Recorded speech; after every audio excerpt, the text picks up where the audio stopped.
As men, as people, as girls and gals, and whoever else is watching this, man, we make a lot of excuses in our life. We really do, and I am guilty of that in many cases. A guy in the comment section said, man, I want to get to my project, but I can't do it because of my kids. You know what? That is true, especially if they're young. I get it. And if you have a special needs child, God bless you and yours, man, and hold on, man, that's difficult. Now, if you have a situation like that, that is hard, man. And I definitely sympathize and I do understand.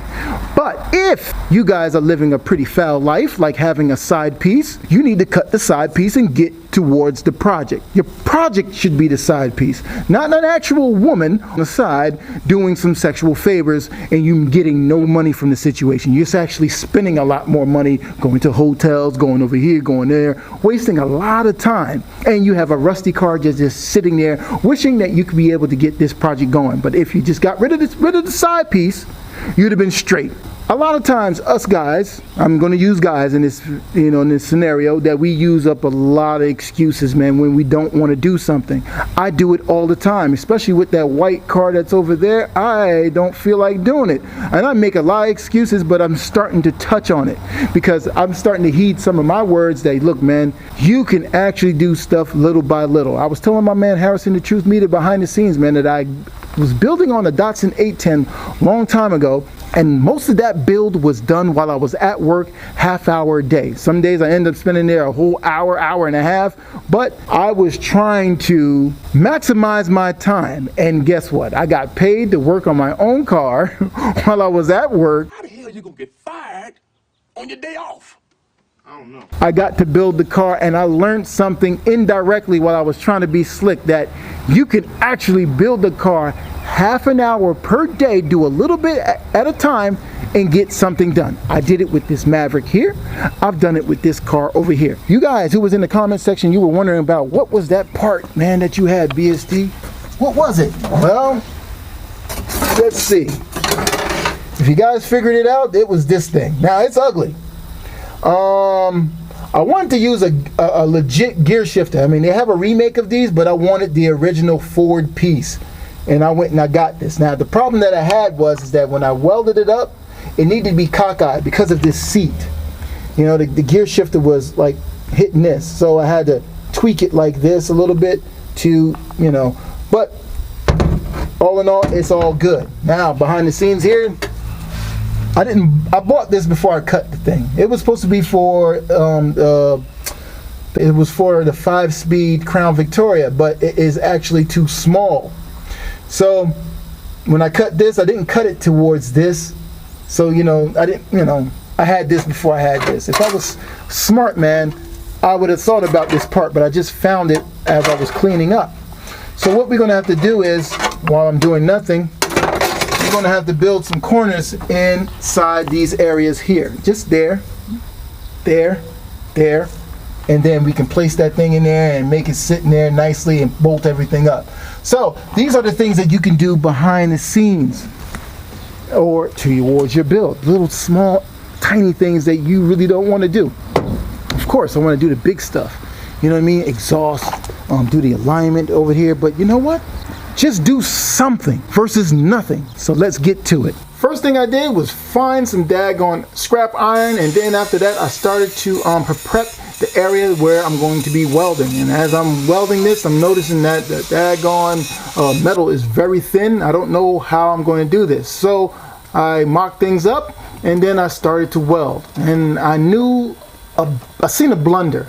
I did something wrong, and I kind of reworked it and tried to work it out. And now welding, or stick welding by that matter, doing it this way is something that is crazy. And I do this quite often. As you can see on my channel, I do have a welder. I do have a proper welder, or a better welder, but how good is a welder if it doesn't work? So it's trash, and I need to throw it in the garbage and actually get another one.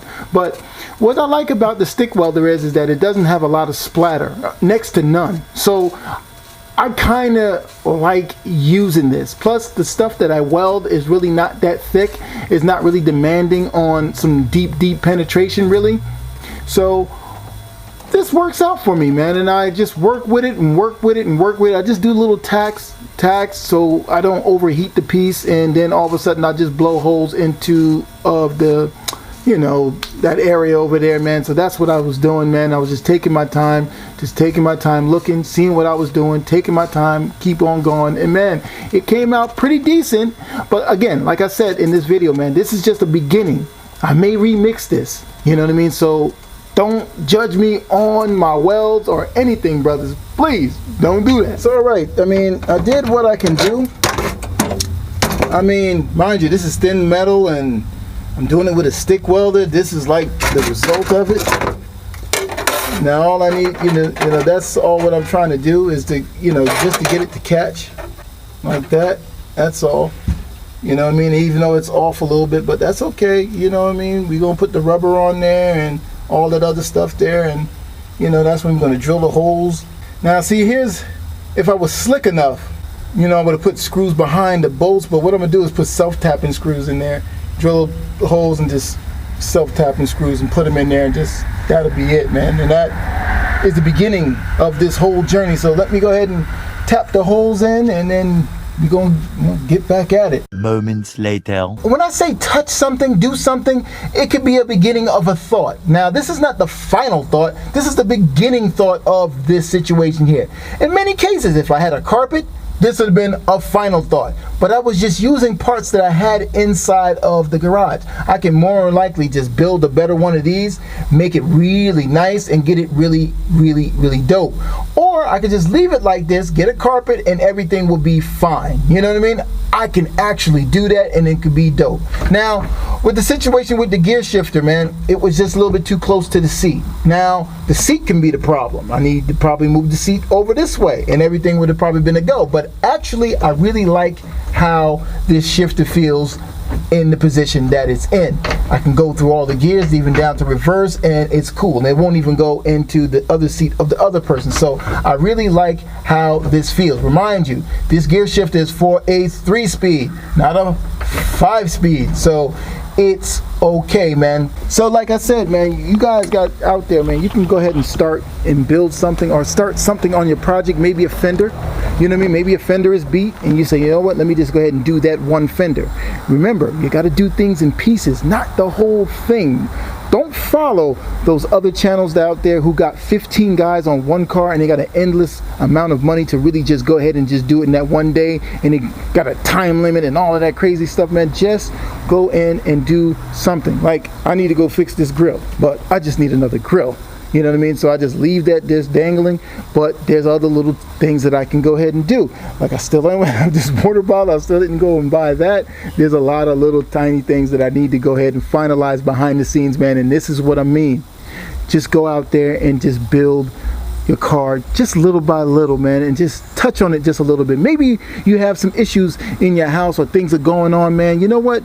Just go ahead and lose yourself inside the car, man, and just find a little happy place, man. And then sometimes these builds, that's probably the best thing to do, man, instead of just being in a bar or somewhere just soaking into your feelings. You know what I mean? Sometimes it's like that sometimes, man. And you don't know how many times these builds and projects really been helping me get my mind right, man. And this is what I use it for, man. And this is where you guys are there. That's why I love you guys out there who watch this, man, because we go back and forth, we conversate, man, and sometimes it just takes my mind off of certain things that are going on, and it's a real cool thing, man. You don't know what you guys are really doing towards the channel when you comment, man. You just don't know what you say that can just make my day or make another person's day on the other end, man. And I really do appreciate it, you know what I mean? And I want to thank my man Mike's Garage. His name has been there in the whole video. Thank you so much, Mike, for the donation towards your channel, man. And man, like I said, man, you have a good thing going on. And if you guys are building a 4-valve engine